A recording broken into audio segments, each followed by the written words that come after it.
Segala puji dan syukur kehadirat Allah SWT yang telah memberikan rahmat dan nikmatnya kepada kita, sehingga kita dapat hadir dalam rapat paripurna DPR RI hari ini dalam rangka pengambilan keputusan atas penyusunan rancangan undang-undang tentang kesehatan. Semoga kita semua hari ini selalu mendapatkan petunjuk untuk terus memanusiakan manusia dalam bermasyarakat dengan berkeadilan dan kesejahteraan. Pimpinan dan anggota DPR RI serta hadirin yang kami hormati, sebagai salah satu upaya mewujudkan amanat konstitusi, pemerintah harus menyelenggarakan pelayanan kesehatan yang merata, adil, dan terjangkau bagi seluruh lapisan masyarakat. Oleh karena itu, pemerintah perlu melakukan upaya untuk menjamin akses kesehatan yang merata bagi semua penduduk dalam memperoleh pelayanan kesehatan, sebagaimana termaktub dalam Undang-Undang Dasar Negara Republik Indonesia tahun 1945, pasal 28H ayat 1, bahwa setiap warga negara berhak hidup sejahtera, lahir dan batin, bertempat tinggal, mendapatkan lingkungan hidup yang baik dan sehat, serta berhak mendapatkan pelayanan kesehatan. Indonesia sebagai negara berkembang masih dihadapkan pada masalah rendahnya akses masyarakat terhadap pelayanan kesehatan yang berkualitas.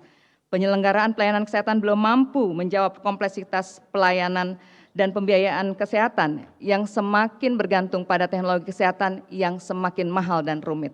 Sistem pelayanan kesehatan yang padat teknologi dan semakin mahal menuntut penanganan yang profesional yang diselenggarakan oleh institusi yang handal dan menuntut metode penyelenggaraan yang mampu bekerja efektif, efisien, dan sekaligus memuaskan.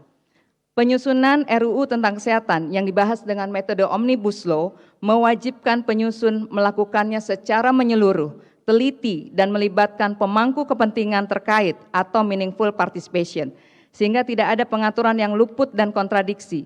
Penyusunan RUU tentang kesehatan ini seharusnya mencakup seluruh perbaikan dalam sistem kesehatan di Indonesia, sebagaimana diamanatkan oleh Undang-Undang Dasar Negara Republik Indonesia tahun 1945. Oleh karena itu, ada beberapa hal yang ingin kami sampaikan terkait dengan rancangan undang-undang tentang kesehatan sebagai berikut. Bahwa proses penyusunan undang-undang ini merupakan bentuk preseden yang kurang baik bagi proses legislasi ke depan. Karena pembahasan yang terkesan tergesa-gesa ini juga mengakibatkan tidak tercapainya meaningful participation. Kedua, mempertimbangkan beberapa catatan dari Bappenas yang menyebutkan bahwa ada 9 dari 10 prioritas kesehatan yang tidak tercapai, termasuk angka stunting kita yang masih tinggi di angka 21%, angka kematian ibu dan bayi yang juga masih menjadi masalah nasional kita. Oleh karena itu, fraksi PKS berpendapat ditiadakannya pengaturan alokasi wajib anggaran mandatory spending kesehatan dalam RUU Kesehatan merupakan sebuah kemunduran bagi upaya menjaga kesehatan masyarakat Indonesia. Dalam Undang-Undang Kesehatan Nomor 36 Tahun 1999, dalam Undang-Undang Kesehatan Nomor 36 Tahun 2009 sebelumnya mengatur alokasi dana kesehatan pemerintah pusat dan pemerintah daerah sebesar masing-masing 5%.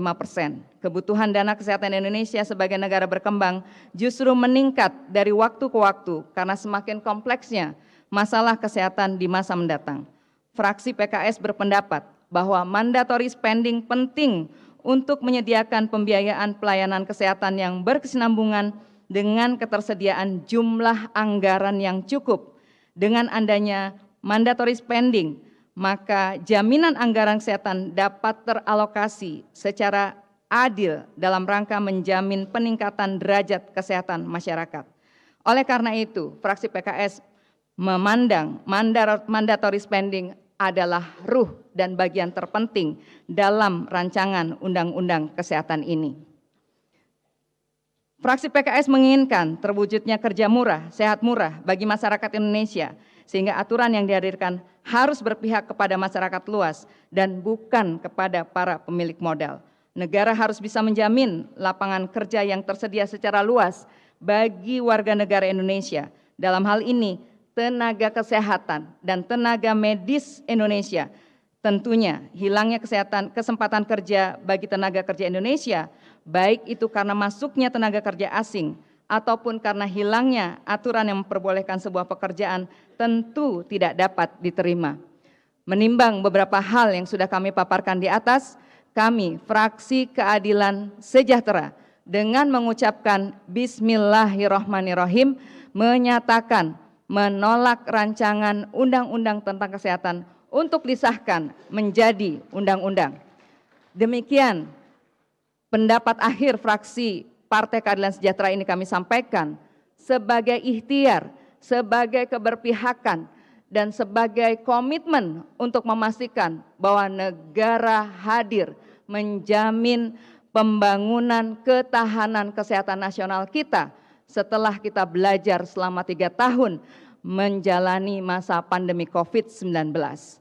Demikian pandangan fraksi ini kami sampaikan. Mudah-mudahan Allah SWT senantiasa memberikan kekuatan kepada kita untuk memberikan kerja terbaik bagi bangsa dan negara Indonesia.